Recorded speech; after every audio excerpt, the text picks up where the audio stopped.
Yeah, I haven't been called young in a long time. So, everybody out on tour calls me the old man.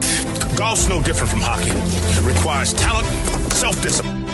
Pressure is something you create on your own when you start thinking about results. We have some great plans for the future of that.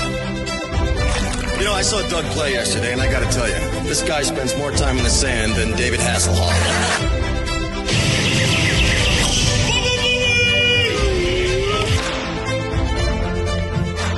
Hi. I have a question for you. Okay.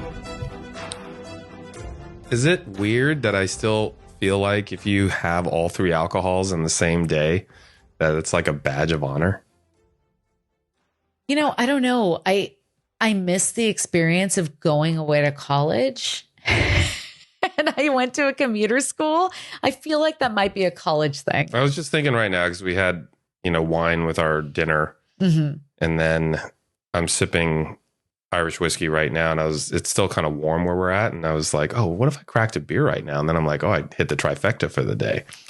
I think our listeners, all 10 of them, might be concerned that you have an issue. If you went trifecta, well, what's the difference between like 3 glasses of wine or one of each of the trifecta? Still 3 drinks. I think there's just a caloric difference. Oh, yeah. But if you think people would think you have a problem. All alcohol is poison, right? That's true. Isn't that what we're supposed to be thinking? That is true. And for you, somebody who just turned 47 and is trying to get a spot on the Senior Open, bragging about integrating all 3 alcohols in a magical synergy might not be conducive to your goal. Yeah, probably not. I love how you bring up the 47. Again, like there is a countdown for this, but it was making me think of a podcast I listened to earlier today with someone who did a qualifier for the U.S. Senior Open. Okay. And talked about how I think either the week before or the week after he was playing with his friends and shot an 82. And he was like, and I haven't shot in the 80s since high school.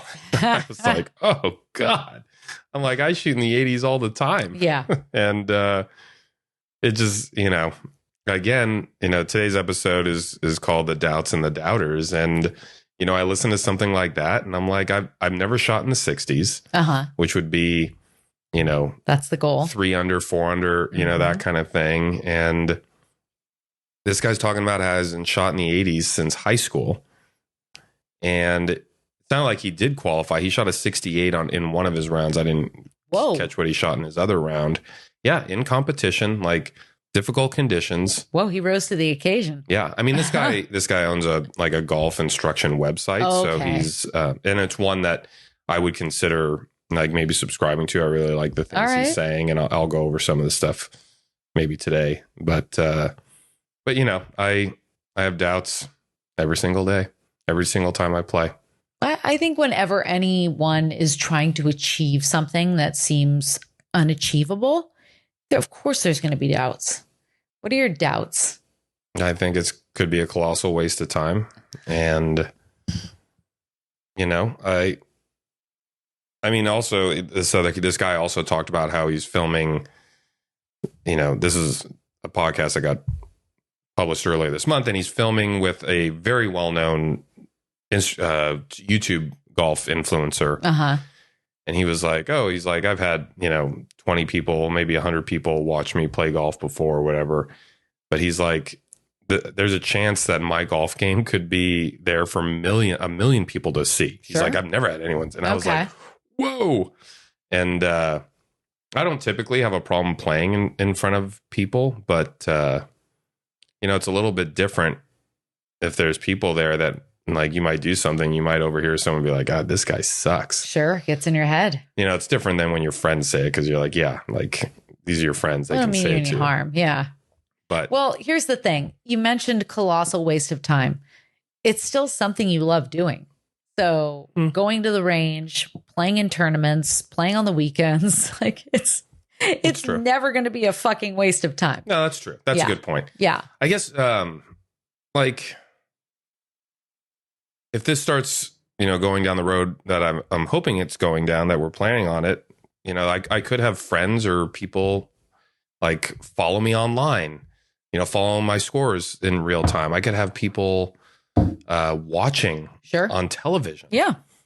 You know, and that's a different thing too. I mean, I know you didn't do organized or play organized sports and when you were younger, but you know, you were in theater, and it's like when you invite your friends to come to a production to watch you, you know, in my mind, there's pressure there. If you screw up, you were a lead.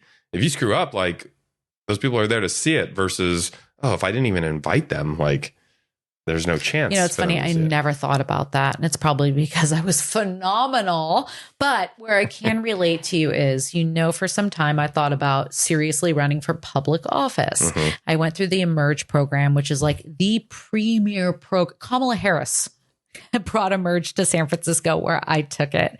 And pretty much like, you know, name your female politicians here in San Francisco. They went through the Emerge program. Anyway, I say this to say that one of the things that felt so daunting was publicly failing. And that's not the reason why I ultimately decided not to run for public office. But publicly failing is a really scary thing. It is. Failing in private, you're like, this sucks. But, you know, that's maybe like my wife knows about it. Throwing a can and trying to hit the recycling bin. If you make it, you're like, oh yeah, I'm the man. I'm the fucking, You miss it, you're like, oh shit, some of the stuff was still in the bottom of the can. It's probably on the ground. Like, but if no one was there to see it, all good. That is true. You know, like that's the thing. Public failure is a fucking bitch.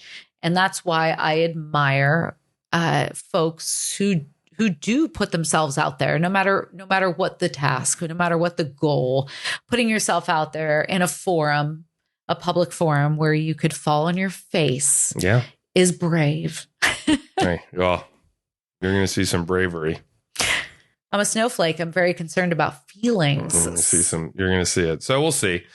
This guy also talked about how there were some people that follow him on, you know, Instagram or X or whatever, that were like kind of trolling him. And he's like, I know these are people that don't like me for whatever reason, which is interesting. But he was like, you know, they were just like 86, 87, just like teasing him, throwing out like high numbers and stuff. And, you know, those aren't so much doubters. Those are more just haters. But yeah, the trolls are rough, and it takes a lot.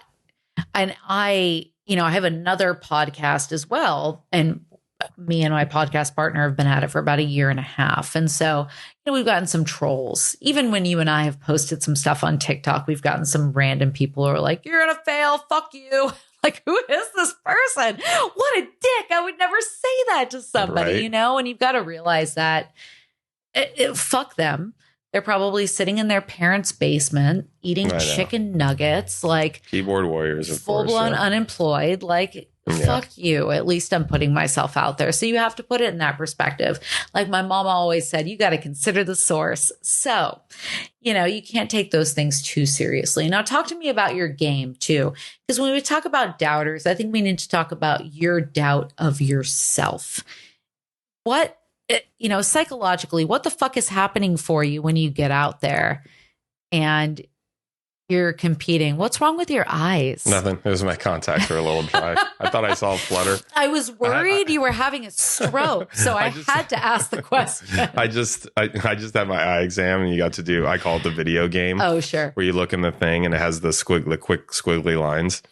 And it's Dianetics, bro. She so the woman was like, they show you an example of it as you're looking. They're like, oh, it's going to be 3 lines or wavy. There'll be space in between. And I'm looking at the sample, and some of them are really dark. I'm like, duh, obvious. Like, that's the big wavy line. Then I got into the test. I didn't see anything that was that dark. They were all really light. And I'm just like, I had one like itchy trigger finger on one. I had to say like, oh, I was a little early. Sorry about that. Like, is your vision just that bad?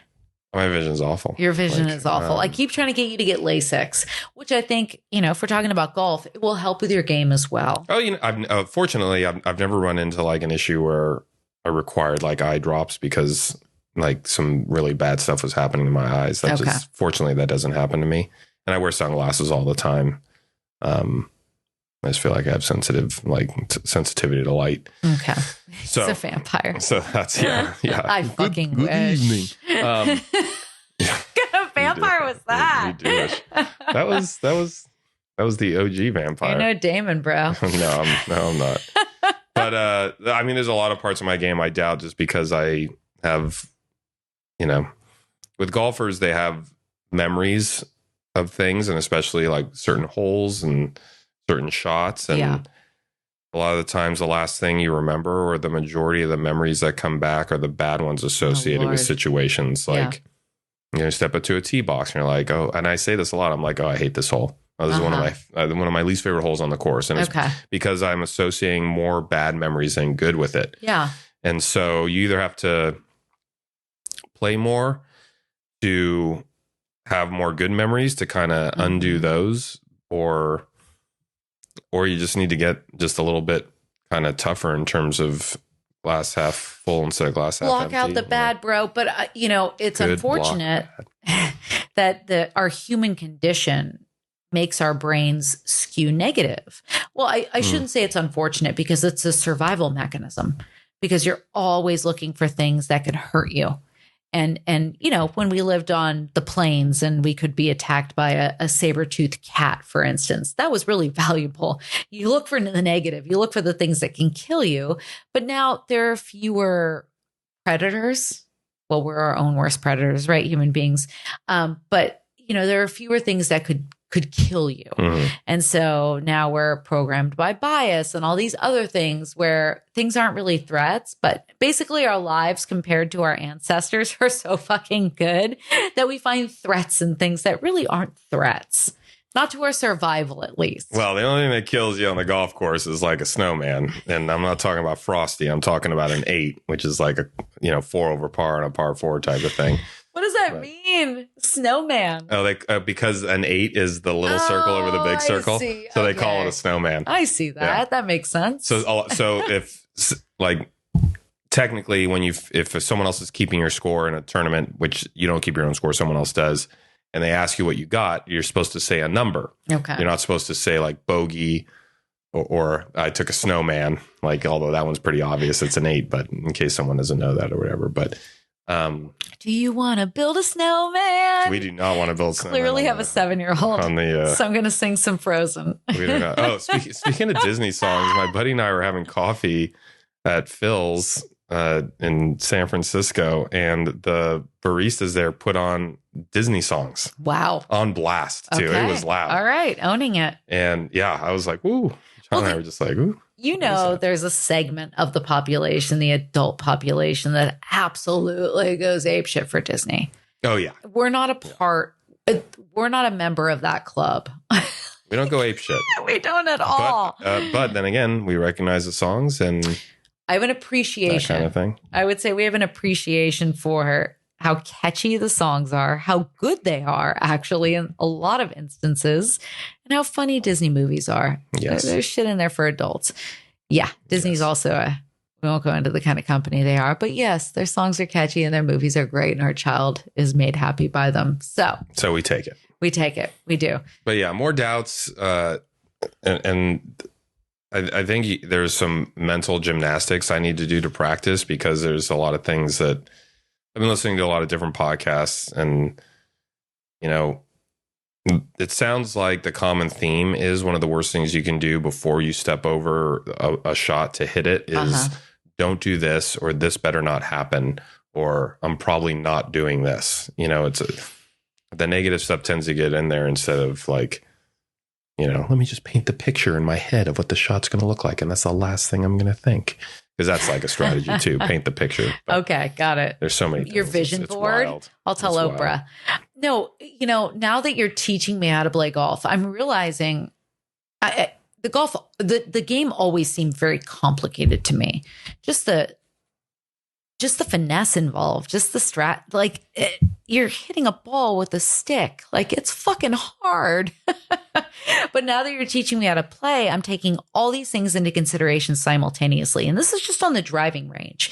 I haven't played an actual course. Mm-hmm. And it's like, okay, be aware of my, my right leg, where it's at, and like where I'm swinging the club and how I'm swinging the club. And then you're taking everything else psychologically into consideration on top of all that. Once you get to the point where you're playing competitively, that is so much going on in your mind simultaneously. Yeah, it's a lot. And there's only been one time that I've played a round of competitive golf where I was completely locked in and staying in the moment, as they say. And it was all because my buddy Scott was my caddy, and he kept reminding me anytime I was starting to get ahead of myself. He's like, nope, like next shot only, the same shot. Like there's a lot of that. And, and I think for me right now, what I need to start pivoting towards is some strategies that minimize like really bad scores on holes, so that your scores don't like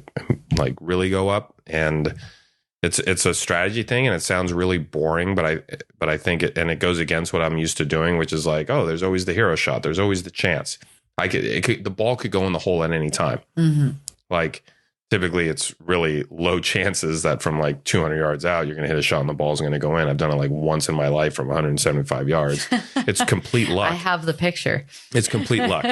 And, but, it's possible. So if you always think in your head it's possible, you're always going for these like kind of low percentage, high reward shots that you shouldn't be doing. Instead, you should be saying like, okay, I'm going to do this instead, because I'm going to really avoid the snowman or the dry double or anything like that. Okay. So well, what are you going to... There's some attitude adjustment I need. Okay. So attitude adjustment, that's one of the things you're going to do. Do you think I'm not encouraging you to become an alcoholic or become like, I can only play golf under the influence of weed kind of guy.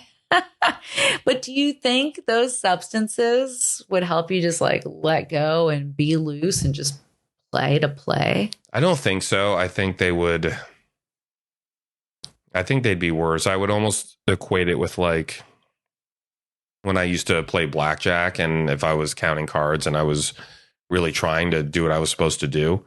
If you drink and you drink a lot, then you're going to get distracted. You're not going to be able to count, and then you're not going to win. It's your game's going to suffer. Not drinking a lot. No, I'm talking about like in the instance of playing golf. I mean, 7 a.m. tea time is a little rough to start drinking. But do you think like a little sipper might take the edge off? I mean, I'm never against drinking when I golf. I look at, I usually will have a beer or two. Sure.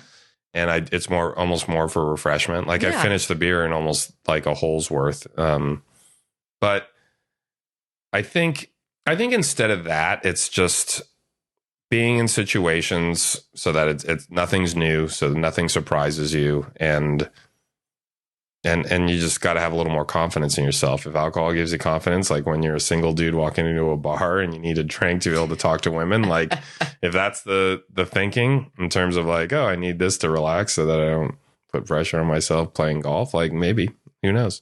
I don't know. You just need some CBD.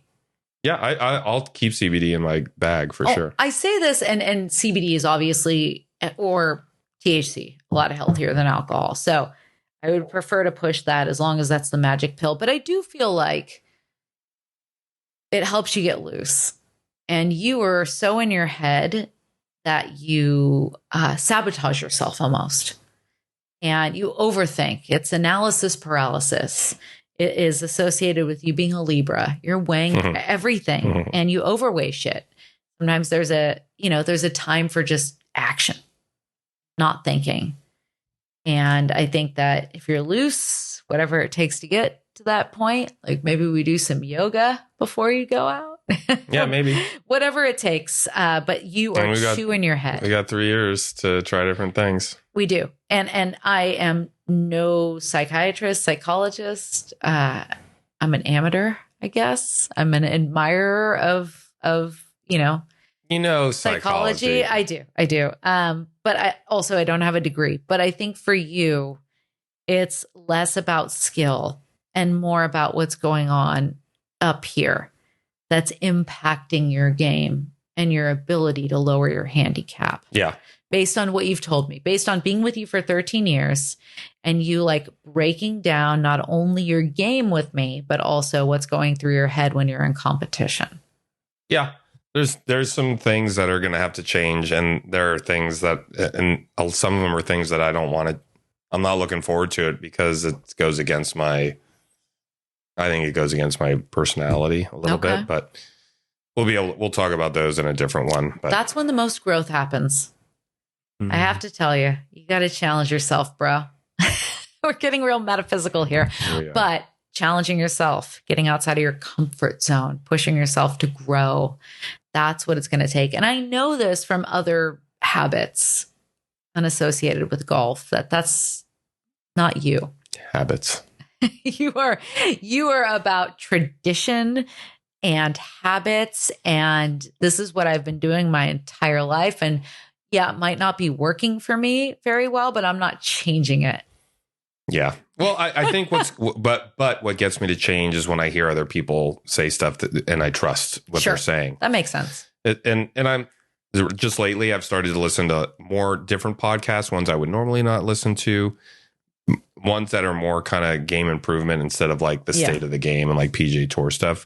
And I mean, there was a good one today that I listened to. The guy, I'm trying to think what he was talking about. That was really, really good. He just had some mental trick things that he does and things that he thinks. And it's good to hear that other people are kind of thinking some of the same doubts and same things that I'm thinking. And and even the best. And he putting things in perspective too. Like, a lot of times when I'm playing golf and I'm on the green and I have a putt, I'm like, oh, I should make this. And then when I don't, I beat myself up.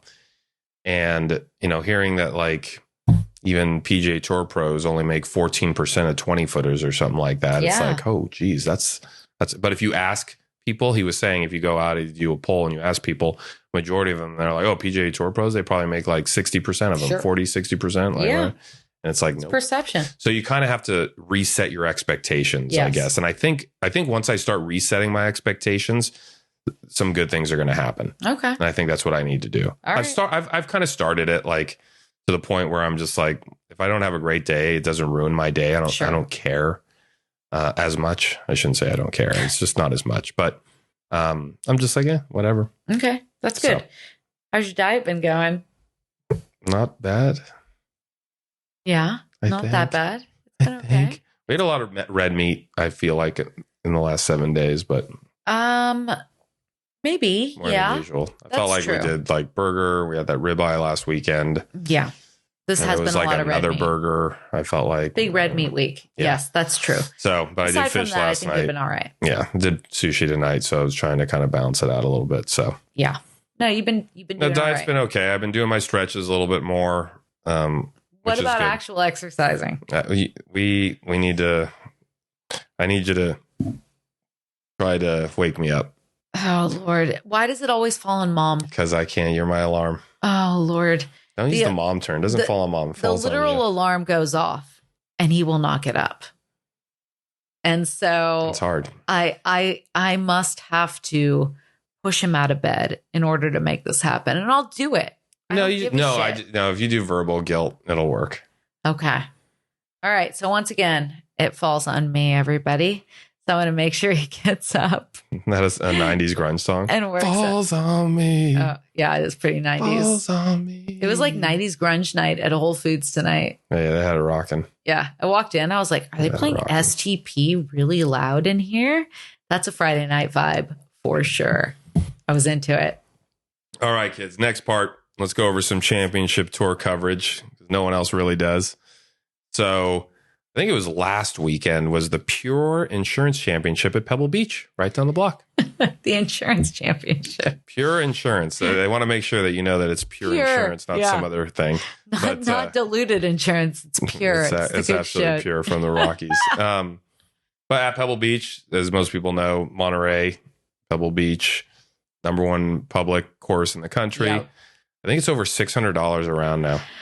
Oh Lord, crazy! Oh, we're too working class for that. I've been fortunate that the first time I got to play there was when I coached high school golf. Yeah, and we used to have a home and home with one of the schools down there that had the Pebble Beach properties as their home course. Shit. But it was a toss up whether we would play one of the other courses or Pebble. And one time it was like we got to, and same thing, we offered Olympic Club to them, and they didn't know when they were coming up if they were going to play the Ocean course or the championship, like US Open Lake course. And when they did, they're like, oh my God, this is the greatest. That's a really good trade-off. It's a very good trade-off. I love that. Yeah. So one time I got to do it, and I played 18. It was getting dark for 18, so that was kind of rough, but still I got to play it for free the first time. So that's cool. And then the only other time I played it was when me and my good high school buddies, we turned 40 and we all wanted to play That's together. Right. So yeah. And that was 7 years ago. That's right. You just turned 47. But when we did it, I think it was only $400 7 years ago, maybe 425. Yeah. And now I want to say it's over 600, maybe 625, and you're supposed to stay there. Wow. So you're like required to spend a night at the hotel in order to secure a tee time. Oh, Lord. Depending on the season. But anyway, this is where they played. The purse was $2.3 million. The winner was someone I'd never heard of before, Paul Broadhurst. Okay. He shot a negative 14. I always like talking about the other notables. 10 under was third place for our boy Rocco Mediate. You've heard me talk about Rocco before, I have. right? So he's the one that went toe-to-toe with Tiger in 08 at Torrey Pines for the U.S. Open. Rocco smokes cigars. He's the man. VJ was there, tied for third also. Who else we got here? Boo Weekley, tied for seventh at -8. He recently was online. I guess he was like talking to an alligator or something like that. What the fuck? Like he was on a golf course and he saw an alligator or a crocodile on the thing, and he was like, for some reason the volume wasn't working on my Instagram or whatever, but he's like making noises and the thing is like obeying him. He's like the alligator whisperer. He's like an alligator whisperer. That's amazing. Yeah. Totally crazy. And his name's Boo. Boo Weekley. And he's from the South. He's total Kentucky, I believe. Yeah. He's an alligator whisperer, born and raised. KJ Choi tied for 12 -7. Who else we got here? Justin Leonard tied for 14 at -6. And Justin Leonard does TV commentating, so for him to still be able to do that, former major champ. Okay. Freddie Couples -4, tied for 22nd. Ernie Els, same thing. The big Earn. Bernard Longer, that's pretty far down for him. Y.E. Yang, -3, tied for 26. He took down Tiger. So, yeah, that's about it. We don't have to go any more down that. So they're getting close, I think, to their end of the year thing. Oh, I always like to talk about who came in last place. There's a dude, he was tied for 45th, +2. Scott Dunlap. Okay. So yeah. And then the only thing we like to cover every week is my future competition. Okay, who's coming up? So who's coming up? We have a gentleman by the name of Tim Clark. Okay. People that follow golf for a long time probably know Tim Clark. He is from South Africa. He's 48. So he turned pro in 1998. So that was 3 years after I graduated from high school. He's played 309 professional like PGA Tour events. 309. He has 2 PGA Tour wins. So he's only won twice in 309 attempts. Jesus. He has 4 international wins. He's made 211 of 309 cuts. So over 50%. That's actually good. He's like made the cut. He only misses a cut a third of the time. Yeah. We have 13 runner-ups, 2 third place finishes, 26 top 5 finishes, 54 top 10s. He joined the PGA Tour in 2001. Okay. You'll have a guess as to how much money he has made playing professional golf. I'm going to say $4 million. He has made just under $24 million. Holy shit. In the last 23 years. Wow. Color me surprised. I mean, again, the Tiger effect. Tiger turned pro, I believe, in 97. And so he like, ever since then, the money, the prize money is way big. So okay. Well, that's huge. But this guy, Tim Clark, I like Tim Clark. He was... One of the tournaments he won was, I believe, the Players Championship in 2010, which is like the PGA Tour's major that they kind of call. But yeah, he used to use either a belly putter or a long putter, and then it got outlawed, and people were wondering how that was going to affect him because a lot of people were using those putters. Right. And he was one of the first pros I remember to use a yellow ball too. Oh, cool. Yeah. All right. Well, trendsetter. not cool. Most people cool? don't. No, most people associate using the yellow ball with like being old, because the old guys have a hard time seeing the white ball, so they'll switch to the yellow. But he was one of the ones that kind of did it early on. So, all right. Anyway, good stuff. That's your update there. So I guess we'll be signing off, and we'll see you on the next one. We will. The next episode, maybe we'll talk about my team. If I'm going to do this seriously, I'm going to have my team. All these people have teams. You need your crew. My crew. Your entourage. Yes. Well, it's either going to be that or we're going to bring you a multimedia extravaganza of my husband playing whilst high. Yeah, so I think the latter is going to be more fun. Just to see how I shoot. Yes, absolutely. So you can follow us on, where are we? We're on TikTok. We're on TikTok. You do that. We're on Instagram. I need to start posting more on Instagram. TikTok, Dry Double. Instagram is Dry Double as well. Yep. And then we also the website is at drydoublegolf.com, but something like that. I don't know. That's if we ever get really popular. So don't worry about that. The website doesn't matter. But yeah, follow us, listen to us. Are we on Facebook? No, I haven't made a Facebook page. Surprisingly, given our age, because our age demographic is Facebook candy. All right, everybody. We'll see you probably in 2 weeks. I don't think we can keep up with a once a week kind of trajectory here. I'm playing next weekend, so we can report after that, maybe. Okay, we're going to need a report. All right, everybody. We'll see you soon. Bye. Bye.